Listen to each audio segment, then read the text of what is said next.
Hello guys, तो weekly current affairs वाले video में दिसंबर मंथ के 4th वाले वीक का ये हमारा सेकंड वाला पार्ट है। मतलब इस पार्ट के बाद आपका पूरा दिसंबर मंथ या यूं कहूं कि 2020 के वीकली करंट अफेयर्स के सारे पार्ट्स आपके कंप्लीट हो जाएंगे इस पार्ट के साथ। तो चलिए बिना टाइम वेस्ट करे इसको स्टार्ट करते हैं। तो पहला प्रश्न देखो क्या है कि अभी हाल ही में आरबीआई ने किस बैंक के लाइसेंस को रद्द कर दिया था। तो आंसर होगा सुभद्रा लोकल एरिया बैंक। तो अभी आरबीआई ने महाराष्ट्र के कोल्हापुर में स्थित सुभद्रा लोकल एरिया बैंक का लाइसेंस को रद्द कर दिया। अच्छा, इसी तरह से आपको याद होगा भी कुछ समय पहले भी आरबीआई ने महाराष्ट्र के कराड़ जनता सहकारी बैंक का लाइसेंस रद्द कर दिया था। और ये लाइसेंस रद्द क्यों किया? तो पर्याप्त पूंजी और कमाई की संभावना नहीं होने के कारण। अच्छा, सुभद्रा लोकल एरिया बैंक के एमडीसीयू का नाम है संजय अग्रवाल। और अब इसके बाद भारत में केवल 2 लोकल एरिया बैंक ऑपरेशन में है। एक तो कोस्टल लोकल एरिया बैंक और कृष्णा भीम समृद्धि लोकल एरिया बैंक। देखो, आरबीआई से याद रख लो, इसकी स्थापना हुई थी 1 अप्रैल 1935 को। मुंबई में हेडक्वार्टर है। वर्तमान में इसके गवर्नर हैं शक्तिकांत दास। कौन से नंबर के हैं? तो 25वें नंबर के हैं। फिर है the light of Asia the poem that defined the Buddha नाम की बुक को किसने लिखा? तो आंसर होगा जयराम रमेश ने। तो पूर्व केंद्रीय मंत्री हैं ये जयराम रमेश, और अभी इन्होंने ये बुक लिखी है जिसमें बुद्ध और उनकी शिक्षाओं के बारे में लोगों की सोच को आकार दिया गया है। बुक का नाम है the light of Asia the poem that defined the Buddha. अच्छा, जयराम रमेश से एक और पॉइंट मैं आपको बताता हूँ। अभी कुछ समय पहले कमला देवी चट्टोपाध्याय बुक प्राइज 2020 से भी इनको सम्मानित किया था। एक तो जयराम रमेश को और इनके साथ अमित आहूजा को। तो वहां पर भी आपने इनका नाम पढ़ा था, तो इनका नाम लिंक करके मैंने उस पॉइंट को भी आपको रिवाइज करा दिया। बाकी कैलाश सत्यार्थी 2014 में नोबेल पीस पुरस्कार जीता था, पीस प्राइज जीता था। अभी इन्होंने बुक लिखी है जिसका नाम है कोविड-19 सभ्यता का संकट और समाधान, यानी कि इंग्लिश में बोलेंगे तो कोविड-19 crisis of civilisation and solution. फिर रिपोर्टिंग इंडिया नाम की बुक को लिखा प्रेम प्रकाश ने। और अमिश त्रिपाठी ने कौन सी बुक लिखी? Dharma decoding the epic for a meaningful life. फिर किस राज्य सरकार ने यूनिसेफ के सहयोग से छात्रों के लिए कैरियर पोर्टल को लॉन्च किया? तो आंसर होगा उड़ीसा। तो अभी उड़ीसा सरकार ने यूनिसेफ के साथ मिलकर सेकेंडरी और हायर सेकेंडरी के छात्रों के लिए करियर पोर्टल को लॉन्च किया है। तो ये एक ऐसा यूनिक पोर्टल है जहाँ पे करियर या कॉलेज या प्रवेश परीक्षाओं या स्कॉलरशिप के बारे में तो जानकारी मिलेगी ही, साथ में छात्र विशेषज्ञों से बातचीत करके अपने करियर से संबंधित हर जरूरी सलाह भी ले सकेंगे। अच्छा, यूनिसेफ का हेडक्वार्टर कहां पर है? न्यूयॉर्क में है, और इसके एग्जीक्यूटिव डायरेक्टर है हेनरिटा एच फोर। उड़ीसा की कैपिटल तो भुवनेश्वर है। नवीन पटनायक यहाँ के मुख्यमंत्री हैं और गणेशी लाल गवर्नर हैं। फिर है बीसीसीआई ने किसे सीनियर नेशनल सिलेक्शन कमेटी का चेयरमैन बनाया है? तो आंसर होगा चेतन शर्मा को। तो भारतीय क्रिकेट टीम के पूर्व तेज गेंदबाज हैं ये, और अभी इन्हीं को बीसीसीआई के सिलेक्शन कमेटी का नया अध्यक्ष बनाया गया। ये सुनील जोशी की जगह लेंगे। अच्छा, चेतन शर्मा के साथ ही पूर्व तेज गेंदबाज देबाशीष मोहंती और अभय कुरीविला को भी 5 मेंबर सिलेक्शन कमेटी में शामिल किया गया। बाकी अरूप कुमार गोस्वामी अभी आंध्र प्रदेश हाईकोर्ट के नए चीफ जस्टिस अपॉइंट हुए। जेके माहेश्वरी सिक्किम हाईकोर्ट के नए चीफ जस्टिस बने। और एस मुरलीधर ये उड़ीसा हाईकोर्ट के नए चीफ जस्टिस बने। उड़ीसा में अभी तक कौन थे चीफ जस्टिस? मोहम्मद रफीक थे। वो अब कहां चले गए? मध्य प्रदेश में चले गए। तो ये भी ध्यान रखना। फिर है हाल ही में जारी banking, financial services and insurance movers and shakers 2020 ranking में टॉप पे कौन सा बैंक रहा? तो आंसर होगा एचडीएफसी। तो अभी एचडीएफसी बैंक देश की 100 बैंकिंग, फाइनेंशियल सर्विसेज और बीमा कंपनियों के रैंकिंग में टॉप पे रहा है। सेकेंड नंबर पे इसमें आईसीआईसीआई है। थर्ड नंबर पे रहा स्टेट बैंक ऑफ इंडिया। और इस रैंक को जारी किया विजिकी ने। विजिकी। अच्छा, इसके अलावा वॉलेट एंड यूपीआई कैटेगरी में गूगल पे नंबर 1 यूपीआई एप्लीकेशन बन गया, जबकि पेमेंट्स बैंक की कैटेगरी में एयरटेल पेमेंट बैंक टॉप पे रहा है। अच्छा, एचडीएफसी बैंक की बात हुई है तो 2-3 पॉइंट इससे भी याद रखो, जैसे कि इसका हेडक्वार्टर कहां पर है? मुंबई में है। एमडी सीईओ इसके शशिधर जगदीशन है। इसकी टैगलाइन होती है वी अंडरस्टैंड योर वर्ल्ड। बाकी बैंक ऑफ बड़ौदा अभी भारतीय सेना के साथ सैन्य वेतन पैकेज के लिए समझौता किया था इसने। और सेंट्रल बैंक ऑफ इंडिया आप जानते ही हो, national payment corporation of India के साथ मिलकर रुपे सेलेक्ट नाम से डेबिट कार्ड लॉन्च किया था। और आईसीआईसीआई बैंक की बात करेंगे तो मल्टीनेशनल कंपनियों के लिए इनफाइनाइट इंडिया नाम से एक ऑनलाइन प्लेटफॉर्म लॉन्च किया था इसने। फिर है किस राज्य में भारत की पहली लिथियम रिफाइनरी स्थापित की जाएगी? तो आंसर होगा गुजरात में। तो ये भारत की पहली लिथियम रिफाइनरी होगी जो गुजरात में स्थापित की जाएगी। तो आपको पता है जो आपकी बैटरीज वगैरह होती हैं उनमें लिथियम को यूज किया जाता है, तो इस रिफाइनरी में जो लिथियम और होगा उसको प्रोसेस करने का काम किया जाएगा। देखो वैसे तो भारत में लिथियम पाया जाता नहीं है, तो हम लिथियम को इंपोर्ट करते हैं। तो अब मणिकरण पावर लिमिटेड देश की सबसे बड़ी बिजली व्यापार और नवीकरणीय ऊर्जा कंपनी है जो इस रिफाइनरी को स्थापित करने के लिए लगभग 1000 करोड़ रुपए का निवेश करेगी। और इस रिफाइनरी के लिए जो लिथियम और आएगा वो ऑस्ट्रेलिया से आयात किया जाएगा, इंपोर्ट किया जाएगा। देखो गुजरात की कैपिटल गांधीनगर है जो कि कॉन्स्टिट्यूएंसी है हमारे गृह मंत्री अमित शाह की। मुख्यमंत्री विजय रूपाणी है और आचार्य देवव्रत यहाँ के गवर्नर है। फिर चीफ जस्टिस कौन है? विक्रमनाथ है। फिर है हाल ही में फीफा ने अंडर 17 और अंडर 20 वर्ल्ड कप को कब तक के लिए स्थगित कर दिया, पोस्टपोन कर दिया? तो आंसर होगा 2023। एक्चुअली में फीफा अंडर 17 और ये अंडर 20 मेंस वर्ल्ड कप है ना, ये अगले साल होने थे, पर कोरोना वायरस के कारण अभी उसे कैंसिल कर दिया गया। अच्छा ये होने वाले कहां पर थे? तो अंडर 17 होने थे पेरू में और अंडर 20 होने थे इंडोनेशिया में, और अब ये होंगे 2023 में। अब ध्यान से सुनना, ये जो हम प्रश्न में बात कर रहे हैं ये है मेंस वर्ल्ड कप, अंडर 17 और अंडर 20 मेंस वर्ल्ड कप, ये अब 2023 में होंगे। अंडर 17 तो मैंने आपको बताया कहां पे होंगे, पेरू में। अंडर 20 होंगे इंडोनेशिया में। अब ध्यान से सुनना, कुछ समय पहले हम लोगों ने पढ़ा था कि जो FIFA under 17 women world cup है वो पहले 2020 में होने वाले थे भारत में, फिर हमने उसको आगे किसका के कर दिया था 2021 में कोरोना वायरस के कारण। और फिर अभी फीफा ने कहा कि हम तो इसे 2021 में भी नहीं कराएं, हम तो इसे पूरा ही रद्द करते हैं, कैंसिल करते हैं। और भारत को बोला कि आप एक काम करना, आप 2022 वाले को होस्ट कर लेना। तो अब अंडर 17 वुमेन वर्ल्ड कप जो 2020 में होने वाले थे वो तो हो ही नहीं रहे, कैंसिल ही हो गए। अब भारत होस्ट करेगा 2022 वाले को। उसी तरह से 2022 में ही आपके अंडर 20 वुमेन वर्ल्ड कप भी होंगे जिसको होस्ट करेगा कोस्टा रिका। देखो फीफा से 2 पॉइंट याद रख लो, इसका हेडक्वार्टर आपको मिलेगा ज्यूरिख स्विट्जरलैंड में। प्रेसिडेंट है गियानी इन्फिनिटो। वह देश की सबसे युवा मेयर कौन बनेंगी? तो आंसर होगा आचार्य राजेंद्रन। तो केरल के तिरुअनंतपुरम में पार्षद चुनी गई हैं ये आर्या राजेंद्रन, और इनको पार्टी की ओर से मेयर पद का प्रत्याशी बनाया गया है और इनकी उम्र है मात्र 21 साल। तो चुनाव के बाद ये देश की सबसे युवा मेयर बन जाएंगी। बाकी हिमा कोहली ये तेलंगाना हाईकोर्ट की पहली महिला चीफ जस्टिस बनी है। संगीता श्रीवास्तव ये इलाहाबाद विश्वविद्यालय की पहली महिला कुलपति वाइस चांसलर बनी, और वर्षा जोशी राष्ट्रीय डेयरी विकास बोर्ड की अध्यक्ष बनी। फिर हाल ही में किसने अटल बिहारी वाजपेयी जी पर एक बुक को रिलीज किया? तो आंसर होगा प्रधानमंत्री नरेंद्र मोदी ने। तो अभी प्रधानमंत्री नरेंद्र मोदी ने पूर्व प्रधानमंत्री की अभी 96th जयंती को चिन्हित करने के लिए संसद में Atal Bihari Vajpayee in parliament a commemorative volume नाम की बुक को रिलीज किया है। अभी याद है अटल जी की जयंती मनाई थी हमने 25 दिसंबर को, जिस दिन गुड गवर्नेंस डे के रूप में भी हम लोग मनाते हैं। और वैसे आपको बता दूं, अभी हिमाचल प्रदेश के जो मुख्यमंत्री हैं जयराम ठाकुर, उन्होंने शिमला में अटल बिहारी वाजपेयी जी की 18 फीट ऊंची प्रतिमा का भी अनावरण किया, उसको रिलीज किया मतलब। फिर हाल ही में भारत में इलेक्ट्रिक ट्रैक्टर लॉन्च करने वाली पहली कंपनी कौन सी बन गई है? तो आंसर होगा सोनालिका। तो अभी सोनालिका कंपनी ने भारत का पहला इलेक्ट्रिक ट्रैक्टर को लॉन्च किया है और कंपनी ने इसका नाम टाइगर इलेक्ट्रिक रखा है। देखो सोनालिका इसका हेडक्वार्टर आपको मिलेगा होशियारपुर पंजाब में, और इसके संस्थापक हैं लक्ष्मण दास मित्तल। फिर हाल ही में 2020 के तानसेन सम्मान से किसे सम्मानित किया गया? तो आंसर होगा पंडित सतीश व्यास को।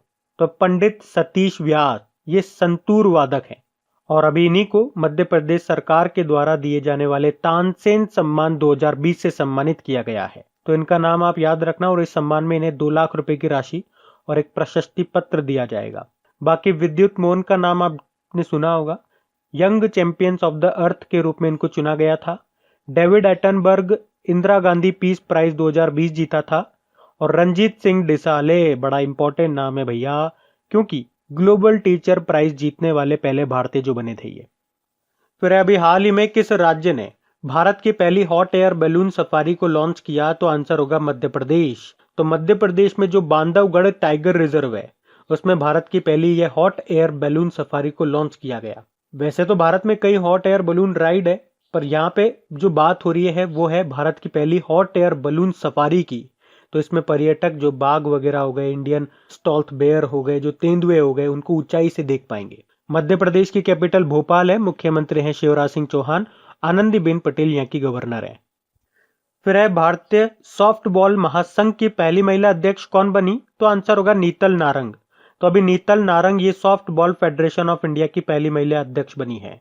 और ये राणा गुरमीत सिंह का स्थान लेंगी, जिन्हें लाइफ टाइम अध्यक्ष के रूप में चुना गया था।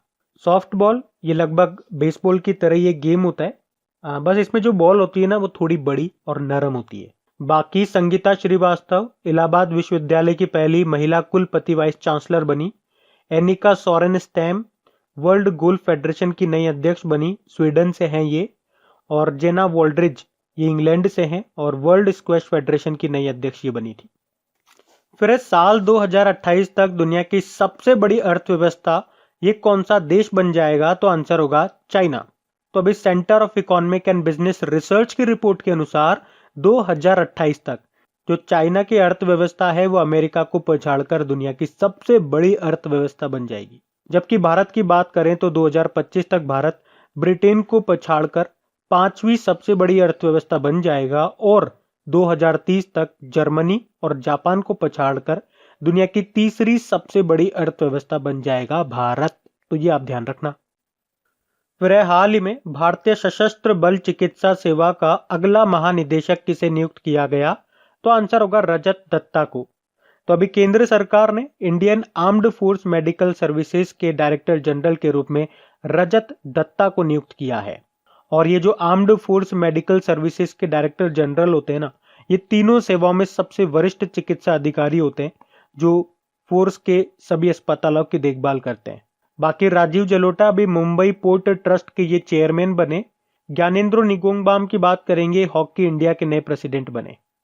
वह कौन सा देश 2021 में global media and film city की मेजबानी करेगा? तो आंसर होगा भारत। अच्छा, 2021 में कुछ और पॉइंट मैं आपको याद दिलाता हूँ। याद रखना, यूनेस्को जो है वो 2021 से ही रचनात्मक अर्थव्यवस्था के क्षेत्र में शेख मुजीबुर रहमान के नाम पर एक अंतर्राष्ट्रीय पुरस्कार शुरू करेगा। और यूनेस्को ने ही 2021 को सतत विकास के लिए रचनात्मक अर्थव्यवस्था का अंतर्राष्ट्रीय वर्ष घोषित किया। इंग्लिश में बोलेंगे तो international year of creative economy. फिर किस राज्य के स्कूली पाठ्यक्रम में सिख गुरुओं के इतिहास को शामिल किया जाएगा? तो आंसर होगा उत्तर प्रदेश। तो अभी उत्तर प्रदेश सरकार ने ये घोषणा की है कि सिख गुरुओं के इतिहास को राज्य के स्कूल पाठ्यक्रम में शामिल किया जाएगा। साथ ही सरकार ने यह भी घोषणा की है कि हर साल अब 27 दिसंबर को राज्य भर के सभी स्कूलों में साहिबजादा दिवस के रूप में भी मनाया जाएगा। एक्चुअली में ये दिन सिख गुरु गोविंद सिंह के 4 साहिबजादा और उनकी मां के बलिदान को चिन्हित करने के लिए मनाया जाएगा। आपको बता दूं केवल जानकारी के हिसाब से कि अजीत सिंह, जुझार सिंह, जोरावर सिंह और फतेह सिंह ये गुरु गोविंद सिंह जी के पुत्र थे। उन्हें 4 साहिबजादा के रूप में जाना जाता है। और सिख धर्म की बात हुई है तो देखो, सिख धर्म में वैसे तो 10 गुरु है। तो पहले गुरु का नाम आप याद रख लो, श्री गुरु नानक देव जी है। वही सिख धर्म के संस्थापक कहे जाते हैं। और सबसे आखिरी गुरु यानी कि 10वें गुरु कौन है? गुरु गोविंद सिंह। कम से कम ये तो याद रखो। फिर अभी भारत और किस देश के बीच में दक्षिण चीन सागर में संयुक्त सैन्य अभ्यास पैसेक्स आयोजित हुआ? तो आंसर होगा वियतनाम। और इस अभ्यास का उद्देश्य है दोनों देशों की नौसेनाओं के बीच रिश्तों को और ज्यादा मजबूत करना और सैन्य शक्ति का प्रदर्शन करना, ताकि किसी भी हमले और युद्ध जैसी स्थिति से निपटा जा सके। और मैं आपको बता दूं कि भारतीय नौसेना नियमित रूप से मैत्रीपूर्ण विदेशी नौसेनाओं के साथ ये पैसेज नाम का एक्सरसाइज करती है। क्योंकि इससे पहले आपको याद होगा, जुलाई की बात है, अमेरिका के साथ हमने ये पैसेज एक्सरसाइज किया था। फिर सितंबर में ऑस्ट्रेलिया के साथ किया था और अभी दिसंबर में ही रशिया के साथ भी किया था और दिसंबर में ही वियतनाम के साथ भी हम ये पैसेज एक्सरसाइज कर चुके हैं। वियतनाम की यहाँ पे कैपिटल हनोई है, करेंसी है वियतनामी डोंग। फिर जम्मू कश्मीर की पहली महिला बस ड्राइवर कौन बन गई? तो आंसर होगा पूजा देवी। तो जम्मू कश्मीर के कठुआ जिले की हैं ये पूजा देवी, जो अब जम्मू कश्मीर की पहली महिला बस ड्राइवर बन गई हैं। और इसी तरह से आपको याद होगा, अभी तमिलनाडु में देश की पहली महिला एम्बुलेंस ड्राइवर बनी थी। कौन? एम वीर लक्ष्मी। बाकी गीतांजलि राव, ये भारतीय अमेरिकी गीतांजलि राव हैं जिनको टाइम मैगजीन की पहली किड ऑफ द ईयर चुना गया था। और बाला देवी यूरोपीय लीग में गोल करने वाली पहली भारतीय महिला फुटबॉलर बनी थी ये। फिर है रोमानिया के नए प्रधानमंत्री कौन बने हैं? तो आंसर होगा फ्लोरेंसिटू। तो अभी फ्लोरेंसिटू ये रोमानिया के नए प्रधानमंत्री बने हैं। बाकी अल्सेन ओट्टारा आइवरी कोस्ट के नए प्रेसिडेंट बने ये। और जॉन मुगिफुली ये तंजानिया के नए प्रेसिडेंट बने थे। बाकी मेया सेंडू ये मालडोविया की पहली महिला राष्ट्रपति बनी। देखो, रोमानिया की कैपिटल बुकारेस्ट है, करेंसी है रोमानियन ल्यू और प्रेसिडेंट है क्लाउस आयोनेस। बाकी रोमानिया में भारतीय एम्बेसडर कौन है? श्री राहुल श्रीवास्तव है। फिर है हाल ही में ईज ऑफ डूइंग बिजनेस सुधारों को पूरा करने वाला छठा राज्य कौन सा बना? तो आंसर होगा राजस्थान। तो अभी फाइनेंस मिनिस्ट्री के डिपार्टमेंट ऑफ एक्सपेंडिचर यानी कि व्यय विभाग द्वारा जारी ईज ऑफ डूइंग बिजनेस सुधारों को पूरा करने वाला छठा राज्य बन गया है राजस्थान। अच्छा, अगर राजस्थान छठा राज्य बना तो पहले 5 कौन से हैं? आंध्र प्रदेश, कर्नाटक, मध्य प्रदेश, तमिलनाडु और तेलंगाना। तो अब इन 6 राज्यों को 19,459 करोड़ रुपए के अतिरिक्त उधार की अनुमति दी गई है। अच्छा, आपको याद होगा सितंबर के महीने में जो ease of doing business ranking 2019 आई थी, उसमें आंध्र प्रदेश टॉप पे रहा था, लास्ट में था त्रिपुरा। तो इस रैंकिंग से ये पता चलता है कि किसी देश या क्षेत्र में व्यापार के लिए माहौल कितना अनुकूल है। फिर है 2022 से आईपीएल में कितनी नई टीमों को शामिल किया जाएगा? तो आंसर होगा 2 को। तो अभी बीसीसीआई ने बताया कि 2022 के आईपीएल में 8 की जगह 10 टीमें खेलेंगी। और ये पहली बार नहीं होगा कि आईपीएल में जब 10 टीमें खेलेंगी, इससे पहले भी 2011 में आईपीएल में 10 टीमें खेल चुकी हैं। और इस साल का जो मतलब पिछले साल का 2020 का जो आईपीएल हुआ था, वो उसका 13वां एडिशन था, यूनाइटेड अरब अमीरात में हुआ था, जिसका स्पॉन्सर था ड्रीम 11 और विनर टीम थी मुंबई इंडियन। कुछ और पॉइंट बताऊं आपको, तो आपको 2 नाम तो याद रखने हैं। एक तो KL राहुल का, उन्हें मिली थी ऑरेंज कैप, मतलब मैक्सिमम रन बनाने वाले को मिलती है। और एक पर्पल कैप भी मिलती है मैक्सिमम विकेट लेने वाले को, वो मिली थी कासिको रबाडा को, वो साउथ अफ्रीका से हैं। बढ़ते हैं आगे। फिर अभी हाल ही में एकलव्य पुरस्कार 2020 से किसे सम्मानित किया गया? तो आंसर होगा नमिता टोप्पो को। अच्छा, नमिता टोप्पो, इनका संबंध किस खेल से है? अगर आपसे ऐसे पूछा जाएगा एग्जाम में तो हॉकी से आंसर कर देना। तो अभी भारतीय महिला हॉकी टीम की खिलाड़ी है ये नमिता टोप्पो, जिनको खेल के प्रति उनके योगदान के लिए प्रतिष्ठित एकलव्य पुरस्कार से नवाजा गया। बाकी और नाम भी मैं आपको बताऊंगा। पॉल जाचेरिया मलयालम लेखक हैं ये, और केरल सरकार के सर्वोच्च साहित्यिक सम्मान एजुतचंद पुरस्कार के लिए इनको चुना गया था। बाकी सादत रहमान बांग्लादेश से हैं ये, सादत रहमान, जिन्हें इंटरनेशनल चिल्ड्रंस पीस प्राइज 2020 से सम्मानित किया गया। और संजय सिंह आम आदमी पार्टी के राज्यसभा सांसद हैं ये संजय सिंह, जिनको 2020 के महात्मा गांधी पुरस्कार के लिए चुना गया था। फिर हाल ही में किस राज्य ने डिजिटल इंडिया अवार्ड जीता है? तो आंसर होगा बिहार ने। तो 2020 के डिजिटल इंडिया अवार्ड से इस बार बिहार को सम्मानित किया गया। अभी 30 दिसंबर को राष्ट्रपति रामनाथ कोविंद जी ने इस अवार्ड से सम्मानित किया। और ये जो सम्मान है, ये कोरोना काल में सरकार के द्वारा बिहार के लोगों को समय से राहत पहुंचाने के लिए दिया गया। बिहार की कैपिटल क्या है? पटना है। नीतीश कुमार अभी फिर से यहाँ पे मुख्यमंत्री बने और 2 डेप्यूटी सीएम भी यहाँ पे बने, एक तो रेणु देवी और एक तारकिशोर प्रसाद। फिर अभी हाल ही में मिस ट्रांस क्वीन इंडिया 2020 का खिताब किसने जीता? तो आंसर होगा शाइन सोनी ने। दरअसल शाइन सोनी की बात करें तो इनका जन्म एक लड़की के रूप में हुआ था, लेकिन बाद में इन्होंने अपना फिजिकल ट्रांसफॉर्मेशन करवाया और ये लड़की बन गई। और अभी इन्होंने मिस ट्रांस क्वीन इंडिया 2020 का खिताब जीत लिया। बाकी मारा गोमेज फुटबॉल खेलने वाली पहली महिला ट्रांसजेंडर बनी, ये अर्जेंटीना से हैं। और जोइता मंडल देश की पहली ट्रांसजेंडर जज हैं, ये पश्चिम बंगाल से हैं। आयशा मुगल का नाम भी आपने सुना होगा काफी बार। संयुक्त राष्ट्र सम्मेलन में अपने प्रतिनिधि के रूप में आयशा मुगल को शामिल करने वाला दुनिया का पहला देश बना था पाकिस्तान, तब आपने इनका नाम सुना होगा। फिर हाल ही में ICC spirit of the cricket award of the decade का खिताब किसने जीता? तो आंसर होगा महेंद्र सिंह धोनी ने। तो अभी महेंद्र सिंह धोनी ने 2011 के नॉटिंगम टेस्ट में अजीब तरीके से रन आउट होने के बाद इंग्लैंड के बल्लेबाज इयान बेल को वापस बुलाने के अपने निर्णय के लिए ICC spirit of the cricket award जीता है। तो एक तो इनका नाम याद रखना, बाकी और भी नाम मैं आपको बताऊंगा, रुको रुको। अभी विराट कोहली को sir Garfield Sobers male cricketer of the decade और one day player of the decade award से नवाजा गया। डेकेड की बात हो रही है, मतलब दशक, 2011 से लेकर 2020 तक के लिए। बाकी स्टीव स्मिथ ये ऑस्ट्रेलिया के प्लेयर हैं, इन्हें test player of the decade चुना गया। अफगानिस्तान के राशिद खान को T20 player of the decade चुना गया। साथ ही मैं आपको बता दूं कि महिलाओं में ऑस्ट्रेलिया की जो एलिसा पेरेरी है, उन्हें Rachel Heyhoe flint female cricketer of the decade चुना गया। इसके अलावा उन्हें वुमेन्स वनडे प्लेयर और T20 player of the decade भी चुना गया। तो ये सारे इंपॉर्टेंट नाम रहेंगे, इनको याद रखना। और महेंद्र सिंह धोनी से अभी एक और क्वेश्चन मैं आपको आगे बताऊंगा। तो ये है वो क्वेश्चन, क्योंकि ये क्वेश्चन इंपॉर्टेंट है इसलिए मैंने अलग से इसको कराया कि दशक के यानी कि डेकेड के आईसीसी ओडीआई टीम के लिए किस खिलाड़ी को कप्तान के रूप में नामित किया गया। तो आंसर होगा महेंद्र सिंह धोनी को। तो अभी महेंद्र सिंह धोनी को आईसीसी की दशक की एक दिवसीय और T20 इंटरनेशनल टीमों का कप्तान घोषित किया गया है, जबकि विराट कोहली को टेस्ट टीम का कप्तान चुना गया। ये भी आप ध्यान रखो।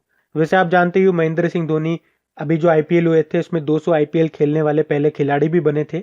वैसे तो इस साल इन्होंने इंटरनेशनल क्रिकेट से संन्यास ले लिया। इनके साथ सुरेश रैना ने भी संन्यास लिया था, वो भी आपको याद होगा। फिर अभी हाल ही में किस देश ने चंद्रमा पर पहला परमाणु रिएक्टर स्थापित करने की योजना बनाई है। तो आंसर होगा अमेरिका ने। तो अभी अमेरिका ने 2026 तक चंद्रमा पर पहला न्यूक्लियर रिएक्टर स्थापित करने की योजना बनाई है। तो अमेरिकी ऊर्जा विभाग नासा के सहयोग से 2021 की शुरुआत में इसके डिजाइन का प्रस्ताव रखेगा। देखो अमेरिका की कैपिटल तो वॉशिंगटन डीसी है, जहां पे आपको नासा का हेडक्वार्टर मिलेगा, वर्ल्ड बैंक का हेडक्वार्टर भी आपको यहीं पे मिलेगा। और अभी 46 नंबर के प्रेसिडेंट कौन चुने गए, जो बिडेन और कमला हैरिस, जो कि यहाँ की पहली महिला उपराष्ट्रपति बनी। वैसे आपको याद होगा अभी टाइम मैगजीन के द्वारा इन दोनों को, एक तो जो बिडेन और कमला हैरिस, इन दोनों को time person of the year के रूप में चुना गया था। जबकि अभी फोर्ब्स की जो 100 ताकतवर महिलाओं की सूची आई थी उसमें कमला हैरिस तीसरे स्थान पे थी। फिर पहले पे कौन थी, पहले पे थी जर्मन चांसलर एंजेला मर्केल। फिर प्रधानमंत्री नरेंद्र मोदी ने 100वीं किसान रेल को हरी झंडी दिखाई। ये कहां से कहां चलेगी, ये चलेगी महाराष्ट्र के संगोला से पश्चिम बंगाल के शालीमार तक। और ये 100वीं किसान रेल है, तो ये आपके लिए इंपॉर्टेंट प्रश्न रहेगा भैया। एक तो ये याद रखो आप 100वीं, और जो पहली थी वो भी आपको याद होना चाहिए। तो जो पहली किसान रेल थी वो अगस्त के महीने में शुरू हुई थी, महाराष्ट्र के देवलाली से बिहार के दानापुर तक। अच्छा चलो ये बताओ कि दक्षिण भारत की पहली और देश की दूसरी किसान रेल ये कहां से कहां चली थी, ये कहां से कहां शुरू हुई थी। ये आंध्र प्रदेश के अनंतपुर रेलवे स्टेशन के दिल्ली के आदर्श नगर रेलवे स्टेशन तक चली। तो ये भी ध्यान रखो। फिर अभी हाल ही में किस देश की नौसेना बलों ने भारतीय नौसेना की पनडुब्बी INS सिंधुवीर को अपने बेड़े में शामिल किया। तो आंसर होगा म्यांमार ने। अच्छा वैसे तो ये पॉइंट मैं आपको पहले भी बता चुका हूं और आप सबको पता भी होगा, तो इसका नाम याद रख लो। एक तो INS सिंधुवीर और किसको दिया, म्यांमार को। यहाँ पे देखो एक और इंपॉर्टेंट क्वेश्चन आपका ये बन सकता है कि म्यांमार को तो हमने दे दिया INS सिंधुवीर को, लेकिन उन लोगों ने इसका नाम बदल दिया और नाम बदल के क्या रख लिया, UMS मिनिये थिंकथू। तो ये आप ध्यान रख लो। और इस तरीके से ये म्यांमार नौसेना की पहली पनडुब्बी बन गई। म्यांमार की कैपिटल नेपिटो है, करेंसी कियात है, प्रेसिडेंट है विन मिंट और यहाँ की स्टेट काउंसलर है आंग सांग सुकी। अच्छा म्यांमार की सबसे ऊंची चोटी का नाम क्या है, हक्काबो रजी। फिर हाल ही में धार्मिक स्वतंत्रता विधेयक 2020 को किस राज्य के मंत्रिमंडल ने मंजूरी दे दी है। तो आंसर होगा मध्य प्रदेश। तो अब इस विधेयक के कानून बनने पर कोई भी व्यक्ति शादी के नाम पर धर्म परिवर्तन नहीं कर सकेगा, और अगर ऐसा करता है तो उसे 1 से 5 साल तक की कैद और कम से कम 25,000 रुपए तक का जुर्माना देना होगा। और इस विधेयक के पारित होते ही धार्मिक स्वतंत्रता कानून 1968 जो है वो समाप्त हो जाएगा, ये भी ध्यान रखो। और मैं आपको बता दूं इससे पहले उत्तर प्रदेश कैबिनेट ने भी इसी तरह का अध्यादेश पारित किया था, और अब उत्तर प्रदेश के बाद ऐसा करने वाला मध्य प्रदेश दूसरा राज्य बन गया। फिर सूत्र निवेदनाची सूत्र एक अनुभव नाम की बुक को किसने लिखा। तो आंसर होगा डॉक्टर रूपाचारी ने। तो डॉक्टर रूपाचारी ने इस बुक को लिखा है, और अभी इस बुक को हमारे केंद्र आयुष मंत्री और रक्षा राज्य मंत्री श्रीपद येसो नायक ने लॉन्च किया। बाकी जयराम रमेश अभी पीछे पड़ा इनका नाम, the light of Asia the poem that defined the Buddha नाम की बुक को लिखा। Doctor Sivathanu Pillai 40 years with Abdul Kalam untold stories नाम की बुक को लिखा। और doctor Pradeep Srivastava bye bye corona नाम की बुक को लिखा। अच्छा देखो, बुक्स की बात चल रही है तो एक पॉइंट मैं आपको याद दिला दूं कि 2020 में जितनी भी बुक्स हमने पढ़ी है उनमें से जो सेलेक्टेड और जो इंपॉर्टेंट बुक्स हैं उन सभी बुक्स को मैं आपको रिवाइज करवा रहा हूं। सारी एक साथ नहीं, सारी एक साथ करेंगे तो होचपोच हो जाएगा, सब गुड़ गोबर हो जाएगा। तो धीरे धीरे 2-3 बार में सारी इंपॉर्टेंट बुक्स को हम रिवाइज कर लेंगे। तो उनके मैंने ऑडियोज बना दिए। एक का तो बन गया, अगर वो आपने नहीं सुना तो सुन लीजिएगा।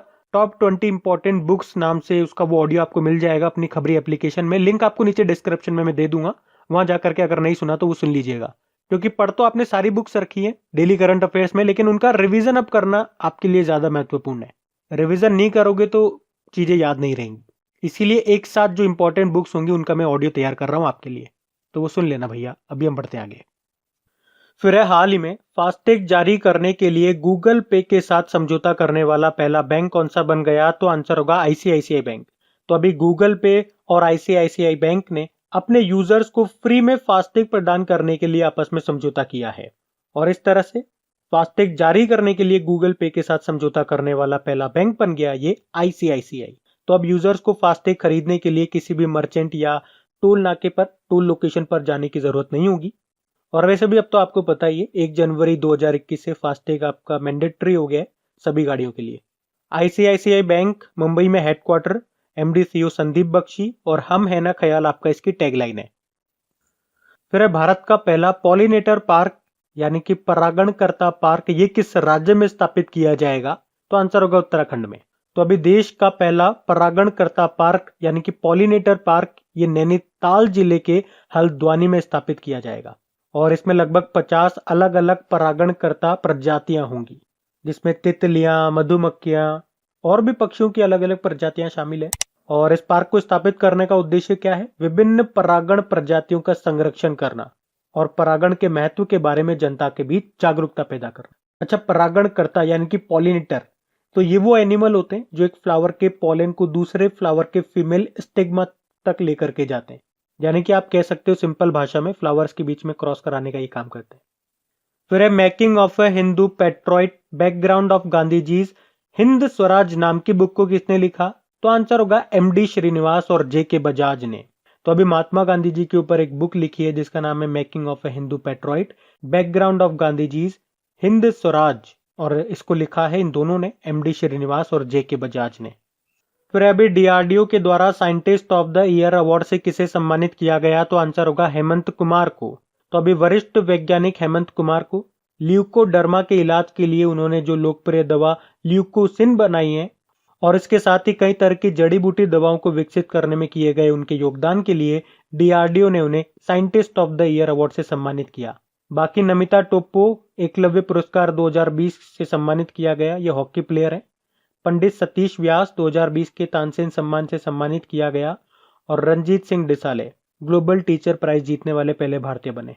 और डीआरडीओ के अध्यक्ष हैं जी सतीश रेड्डी, जिनका कार्यकाल 2 साल के लिए बढ़ाया गया है।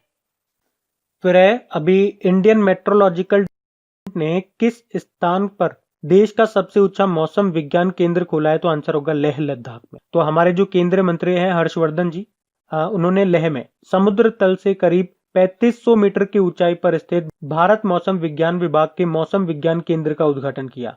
तो ये भारत में इंडियन मेट्रोलॉजिकल डिपार्टमेंट का सबसे ऊंचाई पर स्थित केंद्र होगा। अच्छा देखो, इंडियन मेट्रोलॉजिकल डिपार्टमेंट का जो डायरेक्टर जनरल है वो कौन है? मृत्युंजय महापात्रा, जिन्हें साइक्लोन मैन ऑफ इंडिया भी कहते हैं। फिर अभी किसे doctor Narendra Dabholkar memorial award से सम्मानित किया गया? तो आंसर होगा के वीरमणि को। तो इस साल का doctor Narendra Dabholkar memorial award से के वीरमणि को सम्मानित किया गया है। तो यह अवार्ड महाराष्ट्र के प्रसिद्ध तर्कवादी दाभोलकर की स्मृति में शुरू किया गया था। और ये जो वीरमणि है, इन्होंने अपना पूरा जीवन तर्कवाद का प्रचार करने में समर्पित कर दिया और समाज में सामाजिक न्याय के लिए काम किया, और उसी के लिए उन्हें इस पुरस्कार से सम्मानित किया गया। बाकी Vidyut Mohan young champion of the earth award से सम्मानित किया गया। Ratan Tata ASSOCHAM enterprise of the century award 2020 मिला इनको। और Aishwarya Sridhar wildlife photographer of the year का पुरस्कार जीतने वाली पहली भारतीय महिला बनी थी। फिर अभी किस बैंक ने डिजिटल लेंडिंग प्लेटफॉर्म को लॉन्च किया? तो आंसर होगा बैंक ऑफ बड़ौदा ने। तो अभी बैंक ऑफ बड़ौदा ने रिटेल लोन चाहने वालों को उनकी जगह और पसंद के समय पर पेपरलेस प्रक्रिया के माध्यम से डिजिटल रूप से ऋण प्राप्त करने में सक्षम बनाने के लिए ये डिजिटल लेंडिंग प्लेटफॉर्म को लॉन्च किया। किसने? बैंक ऑफ बड़ौदा ने। अभी आपको याद होगा आईसीआईसीआई बैंक न्यूज में था क्योंकि फास्टैग जारी करने के लिए गूगल पे के साथ समझौता करने वाला पहला बैंक बना ये। और central bank of India NPCI के साथ मिलकर रुपे सेलेक्ट नाम से डेबिट कार्ड को लॉन्च किया इन्होंने। बैंक ऑफ बड़ौदा का हेडक्वार्टर वडोदरा गुजरात में है। फिर है बीएसएफ के इंस्पेक्टर जनरल के रूप में किसे नियुक्त किया गया? तो आंसर होगा सुनील कुमार को। बीएसएफ जो है ये पाकिस्तान और बांग्लादेश बॉर्डर पर हमारी रक्षा करती है। इसके जो डायरेक्टर जनरल हैं वो राकेश अस्थाना है। बाकी हेमंत कुमार डीआरडीओ ने scientist of the year award से सम्मानित किया था। पूजा देवी ये जम्मू कश्मीर की पहली महिला बस ड्राइवर बनी है। और बाला देवी यूरोपियन लीग में गोल करने वाली पहली भारतीय महिला फुटबॉलर बनी है। फिर है हाल ही में जारी elements of quantitative genetics a conceptual approach नाम की बुक को किसने लिखा? डॉक्टर स्तुति शर्मा ने। तो अभी मध्य प्रदेश के जो मुख्यमंत्री हैं शिवराज सिंह चौहान, उन्होंने इस बुक को रिलीज किया है और इस बुक को जवाहरलाल नेहरू कृषि विश्वविद्यालय जबलपुर मध्य प्रदेश की प्रोफेसर डॉक्टर स्तुति शर्मा ने लिखा है। और मनोरंजन बिस्वाल इस बुक के को राइटर हैं। बाकी doctor Pradeep Srivastava bye bye corona नाम की बुक को लिखा। Doctor Sivathanu Pillai 40 years with Abdul Kalam untold stories नाम की बुक को लिखा। और डॉक्टर रूपाचारी सूत्र निवेदन नाची सूत्र एक अनुभव नाम की बुक को लिखा। फिर एक किसे ग्लोबल अलायंस ने गावी बोर्ड में सदस्य के रूप में नामित किया? तो आंसर होगा डॉक्टर हर्षवर्धन। तो हमारे केंद्रीय स्वास्थ्य व परिवार कल्याण मंत्री हैं ये डॉक्टर हर्षवर्धन। इनको टीकों और टीकाकरण के लिए बनाए गए अंतरराष्ट्रीय संगठन गावी मतलब global alliance for vaccine and immunisation के बोर्ड का सदस्य नामित किया गया है। तो इस बोर्ड में 2021 से 2023 तक भारत का ये प्रतिनिधित्व करेंगे। इसी तरह से आपको याद होगा WHO एग्जीक्यूटिव बोर्ड के चेयरमैन बने थे डॉक्टर हर्षवर्धन 1 साल के लिए। फिर अभी सॉलिड प्रोपल्शन रॉकेट स्टेज का सफलतापूर्वक परीक्षण करने वाला भारत की पहली निजी कंपनी कौन सी बन गई? तो आंसर होगा स्काईरूट एरोस्पेस।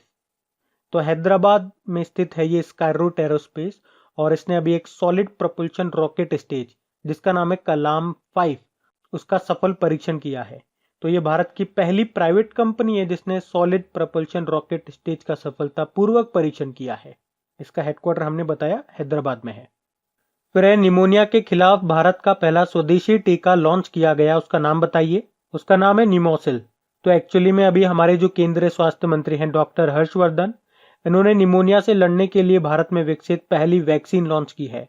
तो भारत के पहले न्यूमोकोकिल कंजुकेट वैक्सीन को न्यूमोसिल नाम दिया गया और इस टीके का निर्माण पुणे स्थित सीरम इंस्टीट्यूट ऑफ इंडिया ने bill and Melinda Gates foundation के साथ मिलकर किया है। नाम क्या है? न्यूमोसिल इसका नाम है। तो ये भारत का पहला स्वदेशी टीका है, इसका नाम याद रखना, निमोनिया के खिलाफ।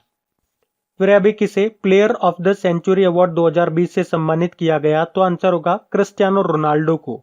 तो पुर्तगाल के फुटबॉल प्लेयर हैं ये क्रिस्टियानो रोनाल्डो, जिन्हें ग्लोबल सॉकर अवार्ड में सदी का सर्वश्रेष्ठ फुटबॉल खिलाड़ी चुना गया है। हालांकि ये अवार्ड है जो साल 2001 से 2020 के प्रदर्शन के आधार पर दिया गया है और क्रिस्टियानो रोनाल्डो पुर्तगाल के खिलाड़ी हैं, याद रखना। और अभी इन्हें गोल्डन फुट अवार्ड से भी सम्मानित किया गया था। इनसे रिलेटेड एक और क्वेश्चन बनता है जो मैं आपको आगे बताऊंगा। फिर किस राज्य सरकार ने शादी अनुदान योजना शुरू की? तो आंसर होगा उत्तर प्रदेश ने। तो गरीब परिवार की बेटियों की शादी में पैसों को लेकर कोई दिक्कत ना आए, इसी के लिए अभी उत्तर प्रदेश की योगी सरकार ने एक योजना शुरू की है जिसका नाम है शादी अनुदान योजना। तो इस योजना के तहत बेटियों को शादी के लिए आर्थिक मदद दी जाती है और कितने की? यानी कि 51,000 रुपए की मदद दी जाएगी। उत्तर प्रदेश की कैपिटल लखनऊ है। योगी आदित्यनाथ मुख्यमंत्री हो गए और आनंदीबेन पटेल यहाँ की गवर्नर है।